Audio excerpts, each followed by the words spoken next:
So the question is, what are you actually trying to save?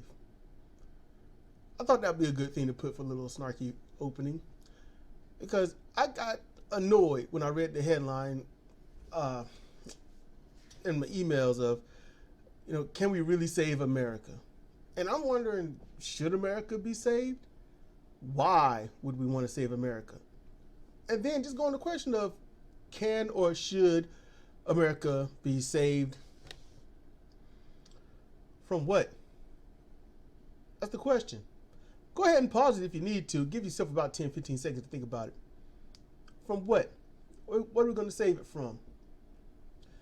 You got to think about that. What are you actually asking? What do you really want to do? You can say what you mean, like, I mean this, I mean that. No matter what you mean, all that matters is how it is. And if anything could, or should be done about it, what? How? When? Who's going to do it? Hell, why? Just to get down to it, I want to save America. You ask that, can we save? I get sick of it because, the United States is not America. It's not. It's just part of the Americas. We're not inclusive, people. We're not. We are the United States of America, and our arrogance is we are American and no one else is, despite what we are connected to, despite who we trade with. Does it even deserve to be saved?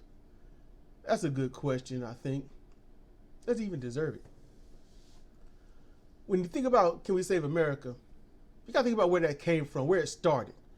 I started way back in the slave days, because it got to the point where they just thought, only black people and the Irish and others like that, mainly the redheads and things like that, they made those people, the redhead female, they turned them into whores. That's what they did. They even, very few black women got to be just plain whores without getting jacked up. Very few. I'm talking about, you can probably count it on one hand, that few. Everyone else, was in their own form of internment camp. Somebody white had to work in the slave fields. They didn't have to do too much. We won't need pressure on them. Got to set the example of who's really in charge based on your skin color. And then when all of a sudden, there were certain slave uprisings, that's when they started talking about this country going to hell. Working with the natives, country going to hell. That's when that started, all the way back then.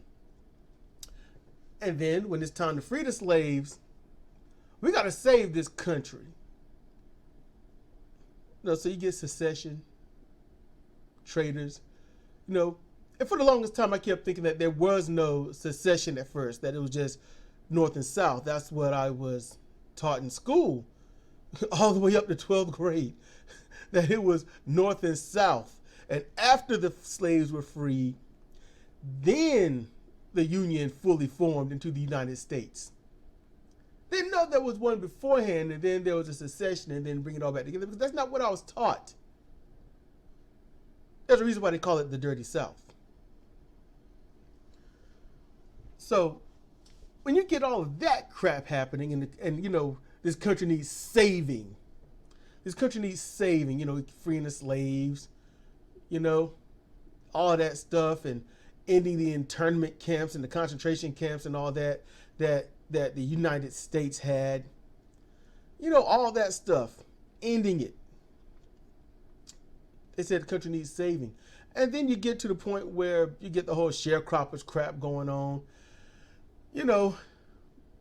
African Americans getting really crappy homes. Even back then, the homes were so shoddy and jacked up and stuff. They weren't worth anything on any market. But, well, you black people want to have a place to live, don't you? So they make it so that they couldn't pay it off no matter how hard they worked, how long they worked, how many of them worked and got the money. Because back then, everyone earned money for the family. It wasn't, I got my job, you got your job, we got our own lives, mind your own business.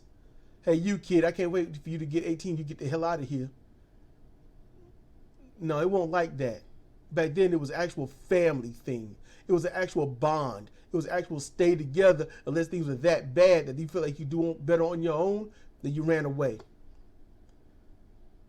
That is how it used to be. That's been lost, ain't it? So they couldn't pay their homes off, and they were crappy, shoddy homes that by the time the second generation really took control and the previous generation, died off, natural thing, it sucks. I can't stand that, but that's just me. The home would be so messed up, there's no point in saving it. Couldn't save it. It was damn near barely worth saving when it was brand new. Damn near every black family was a carpenter. They knew how to, nail boards and do all this other stuff. That's what they were able to do. Nail boards, raise a farm, till the soil, pick those crops, raise the stock, do all that stuff. Have that one gun, one double barrel shotgun, if you got that, to fend off any, coyotes or foxes and things like that that'll try to get in your chicken coop or come after the cows.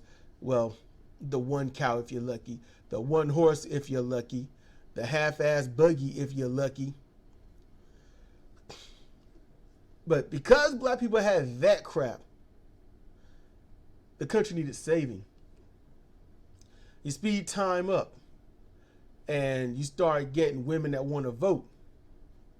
White women, black women, mainly white women. They wanted to have their say. They got tired of being, in their minds, second class. Well, you know what? They were second class. Black men were third, black women were fourth. That's how that went. And they said the country needed saving. We're going to ruin this country. This country going to the women, and it's just terrible.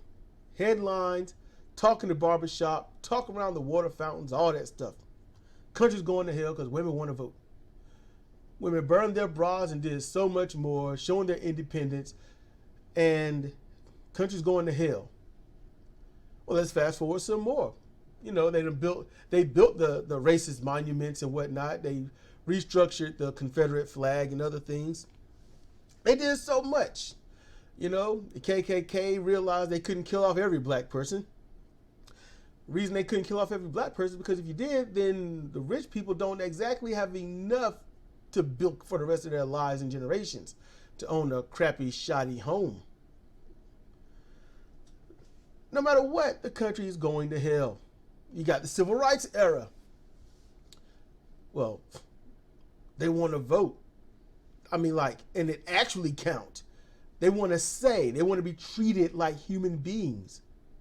Well, black people want to be treated like human beings. Why would they want to rock the boat, stir the pot, cause a ruckus? Why would black people want to be equal to white people? Why would they not want to be treated so horrendously?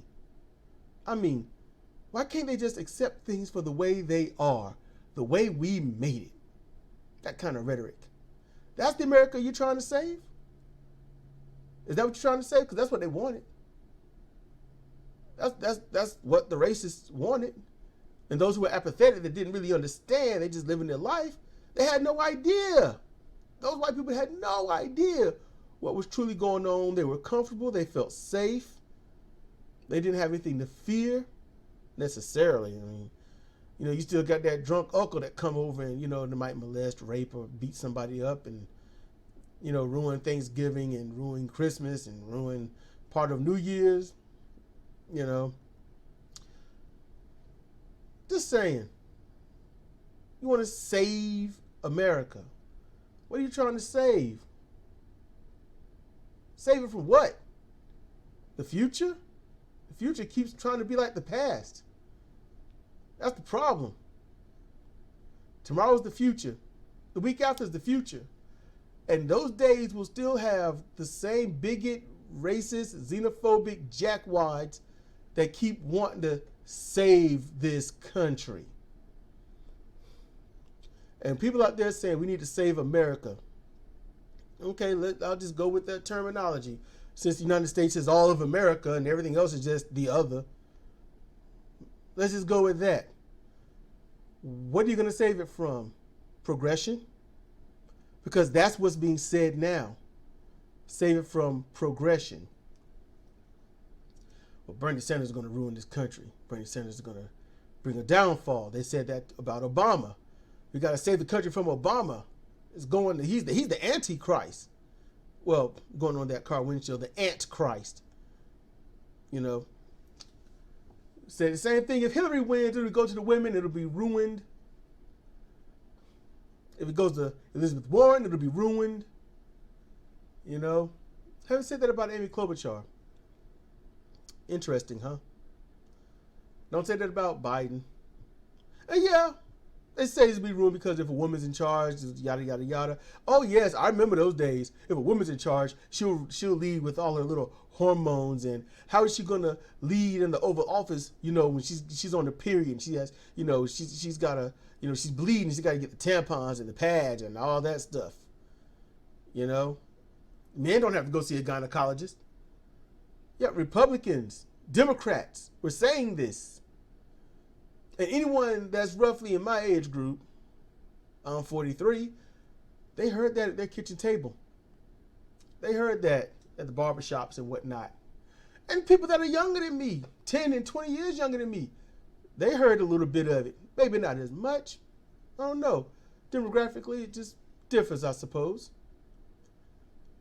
And I never thought, when I honestly started hearing people say that, I remember my dad saying it once. I remember my granddad, and I remember some of my uncles, but they said that, you know, a woman running a country would just be a terrible thing. Why would anyone even want to think that? It was worse when I heard it on the news, because on the news, national TV, it was really bad.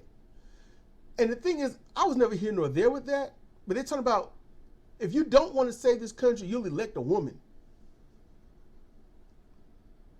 I thought, explain, because it made no sense to me.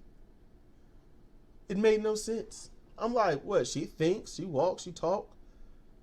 Why can't she do the same thing y'all doing? You know, y'all sit around and laugh and joke. I'm sure a woman knows how to laugh and joke too. But right now, oligarchs got this country.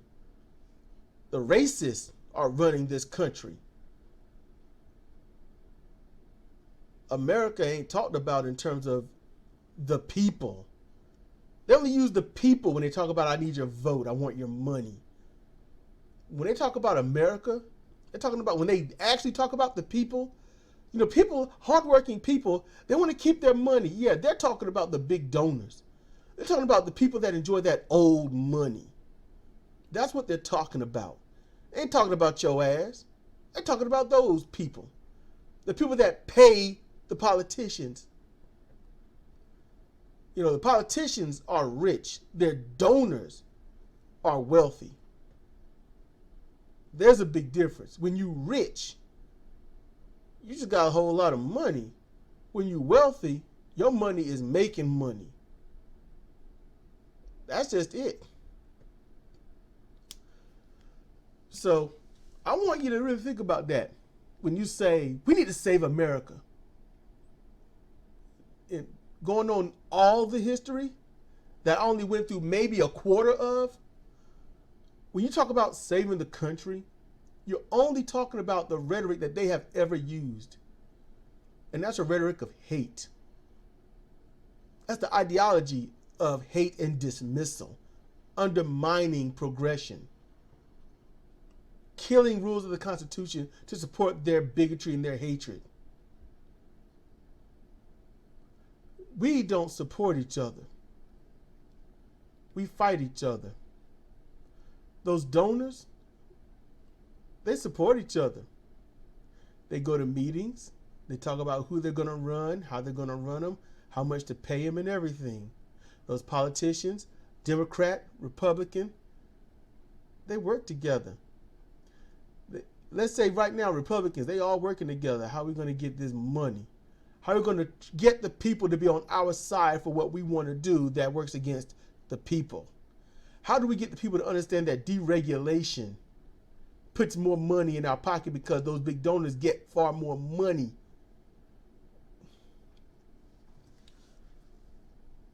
When they deregulate, you ever notice that we get sicker while the others get richer? You ever notice that? I mean, you deregulate, that means you don't have to worry about the water being contaminated. So you got Flint, Michigan, which they blamed on black people, saying if they paid their water bill, then it wouldn't have happened. Really? Black people pay their water bill. It's the light bill they don't give a shit about most times. I'm just keeping it real. Them lights can go off, but that water got to stay. You know, we'll be walking in the dark, we'll use candles and whatnot, but we will be clean. Trust that. All right? It's like, you ain't got no lights. Yeah, but I'm clean. I'm clean. You know, we ain't gonna panic over that. I've been in the dark quite a few times. Light some candles. Man, I had some tea tree candles. I cooked a frozen burger patty on it. That was way back in the day. Way back in the day. Massive ice storm. We didn't have snowstorm. It was an ice storm. That's what I used. Cooked the hell out of it too, all the way through. It was delicious. And then my parents come to the door with all these burgers that they cooked on the grill at my aunt's house. Said nothing to me about it. But that's how that was. I cooked that burger just for my woman. She was with me at the rough times. You know, she's gonna eat. I ain't got to worry about it. She gonna eat before me. That's how I wanted it. But still, you know, is that America I want to really save? Those rough times? Nah, they're a bonding moment, yeah, but they ain't nothing I want to save. That's nothing I want to protect. I don't want to protect bad times. I don't want to have to save people's racism and stuff. I don't want to do that. When you talk to your friends, when you're talking about, you know, politics and religion and stuff, you talk about saving the country, saving America, you got to add in there the whole what you're saving. You have to add that in there. You do. Because it's true.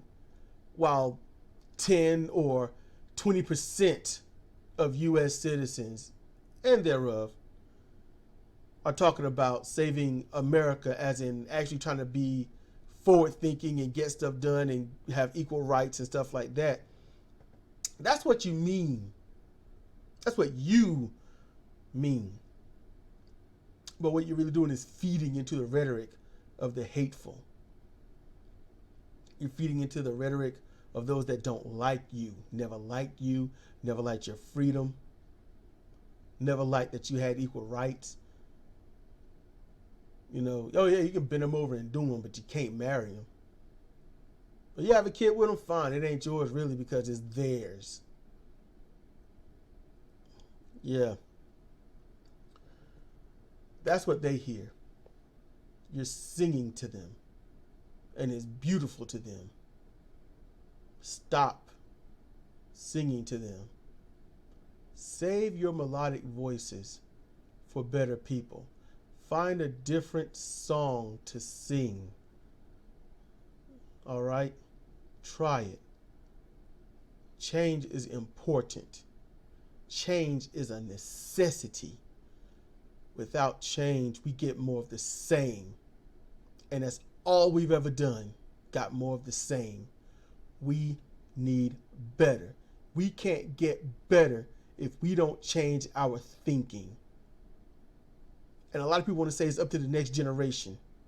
No, that's been said for 4 generations. I'm going to keep touting that line. Up to the next generation, up to the next generation. And I tell my daughter it's up to her and her generation. She'll tell her kids it's up to her and her generation, or his and their generation. and keep going on and going on. And then one day when it gets so bad that no one can take anymore, somebody's going to say, hey, why don't we actually try that stuff that they talked about 200 years ago? Why don't we try that and see what happens? Maybe, just maybe, if we actually tried it, instead of just quoting people, then maybe our lives will get better. And with Stockholm Syndrome, that one voice will get drowned out with, man, stop the bullshit. Ain't nobody listening to you. Ain't nobody gonna get changed. We ain't got it before. We ain't gonna get it now. And then you get more of the same. So instead of worrying about the next generation and trying to pawn all your little emotions off on your kids, pawn off all your weakness and your scared bullshit. Oh yes, I'm getting on you. Instead of pawning it off on everybody else, pawn it off on yourself. Why don't we do this in our lifetime? Why don't we do it not immediately right now, this like tomorrow? No. We do it with our vote. We vote for progression. We vote for forward thinking. We vote to have far more socialism than capitalism. We vote for better days, brighter days. We vote for ending wars. We vote for global unity. We vote for betterment of all peoples at all times. We vote for being healthy, the right to live, the right for survival, the right for